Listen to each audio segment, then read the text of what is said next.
Hi, this is Henning And Morten from flipnormals.com. In this tutorial we are going to take a look at how we can sculpt a White Walker in ZBrush.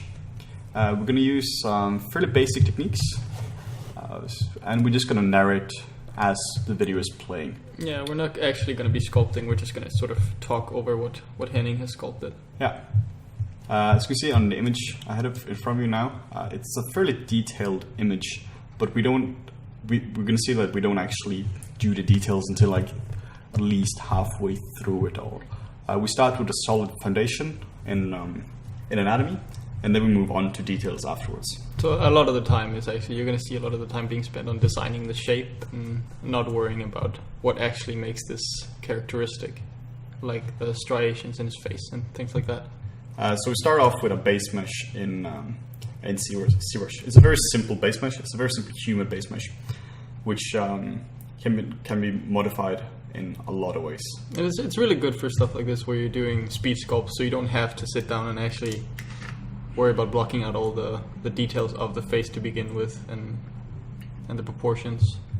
Yeah, and in the beginning, like you see now, it's hardly been subdivided, and it's we just using move brush here and just getting the big shapes down. I think the move brush is really like often like overlooked when people go in and they really start sculpting too soon, but you can really like push things around a lot and fast with the move brush.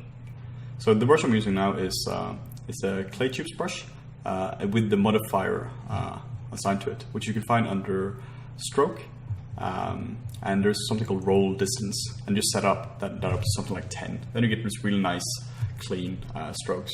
Yeah, because in the beginning you get like a lot of striations with the default alpha. Yeah. Also, you can see like just a really quick second or something. I was checking the silhouette. You do that just by hitting the V key, and then everything becomes black, and you can very easily evaluate the sculpt.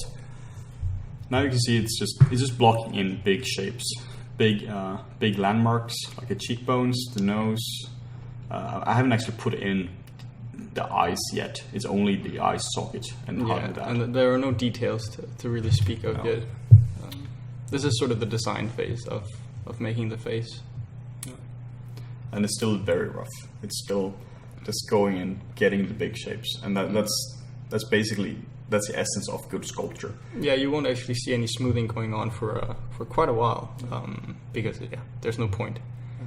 Well, also when we're smoothing out, sometimes don't use the smooth brush at all, but actually just using something like the clay brush, just the default clay brush, because then instead of just smoothing out details, you're adding new shapes on top, and you're defining it more. Yeah, you don't lose detail by digging into the mesh.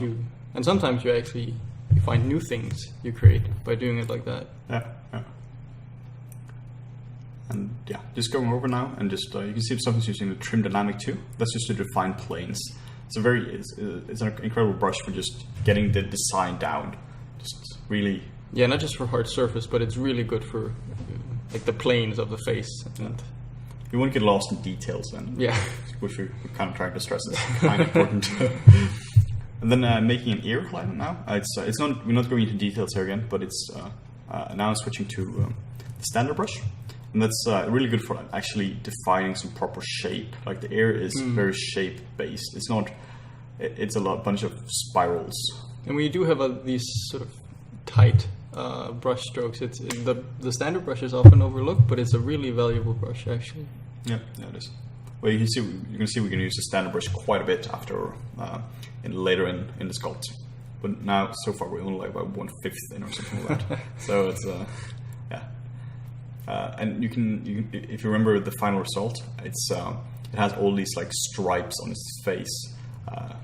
We still don't have that. We don't even have an eyeball. It'll be quite a while away actually. It's still just blocking in the shapes, just defining the overall shapes. I think an important thing to note is that a lot of people tend to, especially in the beginning when they start sculpting, is they tend to subdivide their model really quickly and really quickly work their way up to the details. But still, I mean, this is still just defining shapes. It's a little finer shapes now, but it's still just defining the shapes without adding the details. Yeah. Also, some brushes work better on on high resolution and somewhat better on low resolution. If you want to stick with low resolution, then something like standard brush is working really well. But if you want to use a clay brush, you have to step up your resolution. But you still need to keep the shapes really clean. And now just adding the eye. The way we do this is just make a sphere, convert it into polymesh 3D, using the transpose lines to, or before that, going in under subtool append to get this to get it in. Then using what's it called, Subtool Master, and using the mirror feature to just mirror it over, which is a fairly effective way of doing it. And you can see how the face sort of starts to change once we actually get the eyeball in there, because it's a very distinctive shape that you have to sort of work around, especially for beginners. It can sometimes be hard to understand how curved the eye actually is. It's very hard to do eyes without an actual eyeball. You need some kind of spherical representation of it. Either if that's just putting in an eye or putting in a spherical shape, you just need something in there. Yeah. And now you can see it's going also over the standard brush as well. It's not just going with clay brushes now, but when I want to define a shape better, using the standard brush is really nice for that. You're going to see me using the sphere I originally used for the eye. I'm going to use that for hair later on, just as a separate subtool. And it's still very blocky. And also just going over now and just evaluating stuff, trying to push and pull stuff with a move brush, and still just getting the anatomy down. Because the great thing about this is even though it's more detailed than the base mesh, it's still not so detailed that you can't move things around and redesign. Making him more frowny. It's very sad because he didn't. It's very sad. And also it's less than 1 minute polystrad now. And now you can see it's using the silhouette view. The silhouette is really good for it's important to check your silhouette just to see if your design actually works from a few different angles and stuff like that. So. Ideally, your design should work from every single angle. It should be a 360-degree silhouette, ideally. It can be hard sometimes, especially when you're doing speed sculpting, to make sure that it works from every angle, because usually you design something with one view in mind. Yeah. But it's a good practice. Yeah, it is. Also, if your silhouette doesn't work from the view you want it to, the design isn't going to work. Yeah. And now it's also not just so much bones, it's also adding like anatomy into it. Like the sternocleidomastoid muscles going from behind the ear to down to the clavicles. And that's what I was talking about before, actually adding a second stroke to it, using Dynamesh, and just using that as a basis for the hair. It's the same principle as like the face. It's just rough shapes. Yeah. Find the shape first and then details afterwards. Move brush first. Yeah. Don't worry about any details. Don't worry about individual strands of hair. If you do that, it's gonna be really messy really quickly. And it's gonna be impossible to get the shape of hair that you want if you start sculpting with strands, basically. Yeah. So for this, I'm using a brush called Clay Buildup. By default, the Clay Buildup brush has an alpha to it, which gives you a very clay-like feeling, but a lot of times you don't want that. So I'm simply just disabling the alpha. Just hit alpha off under the alpha menu. And this is a really nice way of adding volume to it. So the good thing about the clay buildup brush is that, as the name implies, you can just build up clay. You just go over the same spot over and over again to really get the volume that you want. That's the difference between Clay Buildup and just clay. Like Clay Buildup will build up. Well, this regular clay will just be one layer. Yeah. So the technique here is basically use the Clay Buildup. This is one of many techniques, of course, but it's use the Clay Buildup brush to get the big shapes down, and then use the standard brush to refine the hair. Get the sexy shapes. I mean, he does have lovely hair. That's a very nice and for a White Walker. It's a very fashionable White Walker. And also, like when you do hair, try to get overlaps going on. Don't just have all the strands of hair be parallel. No, because like the overlaps really sell volume in hair. That's really what sells the realism in it. And you don't have to, I was talking about before, you don't have to add every single strand. Just add enough strands so it reads as hair. It's just going to be very noisy very quickly. Yeah, if you add every single strand, you're not going to be able to see anything. But like as you can see in the video, the standard brush is used for adding the peaks and sort of the valleys of the hair. Yeah. Hard edges that really sells the shape of the hair. Now just going over more of the main head again, the main design, and just smoothing stuff out, like just refining it slightly more. Going over with clay buildup again, which is really nice for adding volume to it. Yeah, adding, like you can see it's actually not smoothing, but it is smoothing, but it's smoothing using a brush that's not the smooth brush like we talked about in the beginning. Yeah. This adds some really nice detail to stuff, and you can see it's used for building up muscles. And what you can also, a way to use it is to hold down the Alt key and then just going over it, just going over the forms with it. That will just break it down and smooth it out. Yeah. And now it's starting to get more specific in the face. Like we're starting to get muscles in there now. Yeah, and the nose is almost defined. It still needs to be smoothed out a little bit, but shape-wise, it's almost there. But yeah, more muscle at this point. So I usually break my sculpting down into three phases. You have the primary shapes, which is like the big shapes. That's almost what we've been doing up to this point. It's like the silhouette, big bony landmarks, big muscles, and stuff like that. And then afterwards, you have secondary shapes. That literally helps me to break it into. Yeah, like it can be quite overwhelming if you don't sort of have a system of following. Yeah.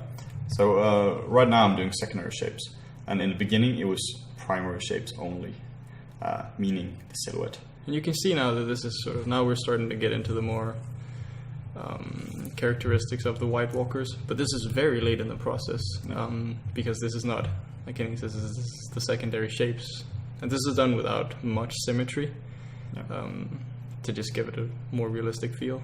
If you want to, the more character you want, the less symmetry you should use. If you use symmetry for everything, it's going to look really dead. I mean, you can use symmetry for like further out stuff, but especially when you get towards the center where stuff joined together, that's where you really want to focus the asymmetry, I guess. You can totally use symmetry for ears, as your ears normally aren't seen at the same time. At least when you're sculpting it. I usually do this around afterwards, after this. Yeah, just like move it around. Just breaking symmetry. Yeah. Just use the move brush and just break it up. Especially something with ears, because they're so, like you say, you don't really see them at the same time, and it's hard to do, time consuming. You might as well. Especially if you do two ears. Yeah. It's really just time consuming. Yeah. Particularly for something like this. The original playtime for this sculpt here was about 1.5 hours. So you really just have to be economical. At this stage, it's more detail work again. It's getting the really characteristic wrinkles in the White Walker's face. And using the clay buildup again to add volume is great. Yeah, especially when you have something that crosses over like this, where you have cut-ins, and you can use the clay buildup to sort of build up the shape in between. We're also using the Damien standard brush to carve into really fine wrinkles. It's a great brush. So it's amazing. Also, a pro tip, which you saw, if you were clever, you saw me use it at one point, like for half a second. If you were really observant, it's called repeat last stroke, I believe, and I believe it's mapped to the one key. And that was simply just repeat the last stroke. So if you simply want to like double the intensity of your stroke, for instance, I did a stroke and I realized that it was too weak, and instead of redoing it, I could just hit the one key and it would simply sculpt it again for me. Yeah, you just keep doing it as many times as you want. Yeah, it's very handy. Yeah. Another way of doing that is lazy mouse under the strokes, where you can sort of it's easier to make straight strokes. Yeah. And also at this point, notice that the line width is varying. For instance, the lines on this side of the face is thicker, quite a bit thicker than the ones in close to the mouth. Yeah, it becomes quite boring if you just use the same quality of line all the way. Yeah, exactly. It just provides more visual interest. Yeah. And I'm just breaking up the sculpt with, again... sexy scars. With really sexy scars. We just... Because he's stolen a lot of babies. He stole quite a few. It's been caught a few times. So, just break up the symmetry of it. And this is really where the character enters the sculpt. Getting in like a pose in the face, like an expression. And also just shifting, making the shoulders not be completely aligned, but making like one shoulder be slightly more angled than the other one can really just add a lot of character to it. And it's such a simple thing. Yeah, It's really simple, and it adds a lot. yeah, it does. Even in a bust like this, where you have no body to sort of give him character, just a slight shift in the shoulder. Yeah. Now is again standard brush to really like get some more details in here. Just again refine the shapes we already have. Yeah, and like the standard brush is great also for something like scars, where you dig in holding down Alt, and then you just refine the sides with the regular standard brush, sort of give this sort of feeling of skin has been pushed out. Yeah. And I use that with like regular mode or in the subtract mode, simply by holding down the Alt key. Yeah. So I'm going over a lot of these like big wrinkles in his face now, and just defining more, making sure they're working. Oh yeah, what we talked about before with the lazy mouse. The lazy mouse can be activated by pressing the L key for any brush that you have. And it's really nice for high poly work. Yeah, we need to be really precise. Yeah. It's kind of like a face made out of wood. Yeah.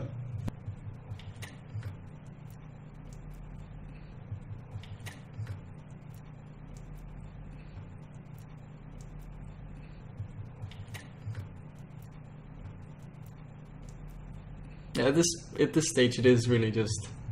I'm not gonna call it the boring part, but it is sort of like you have like a coloring book and like someone's made all the line art for you, and now it's just about coloring in the pages. And this isn't the hard part of a sculpt. It's just you have to follow along what's been created before and just adding some more peaks and valleys, basically adding more contrast to your sculpt. And it can be very, very interesting or very, very relaxing to do. Definitely. It can be very enjoyable to just...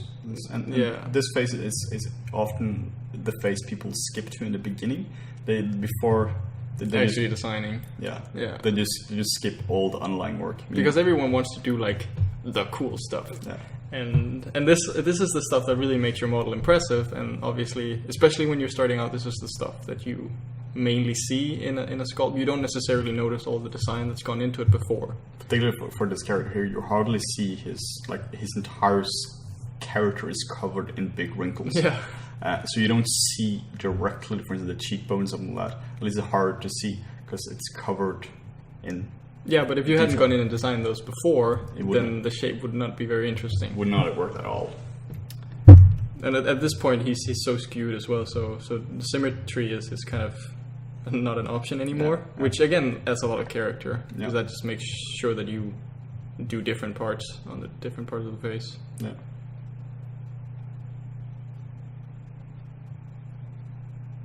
And now it's again just going over everything and taking a secondary round of everything. Soon we're going to add some texture to it. It's going to be very, very simple. It's not a texturing video, this.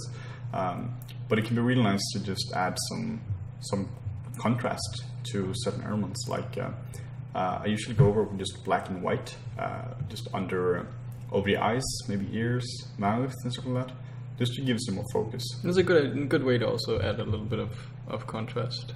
Yeah, it is. Because then you know where to like focus the eye. It's like makeup. You put mascara on your face to focus on your beautiful eyes. White Walker makeup. White Walker makeup, basically. Yeah. And again, checking the silhouette now. Like that's important to do, as we said before. Even at a late stage like this, I mean, especially after you've added all this detail, some of it might interfere with your silhouette, so you need to make sure that it works. And you can also always go down the subdivision level and just modify the overall design. Yeah. So now you can see it's just now the model is done. It's pretty much just adding some color to it. Makeup time. Makeup time. Giving him evil nostrils, evil lips, evil rouge. By making his entire face light and then just adding darkness to his eyes, you kind of look like a tiny bit evil. Yeah, you do. Especially like the dark spots under the eye. Yeah.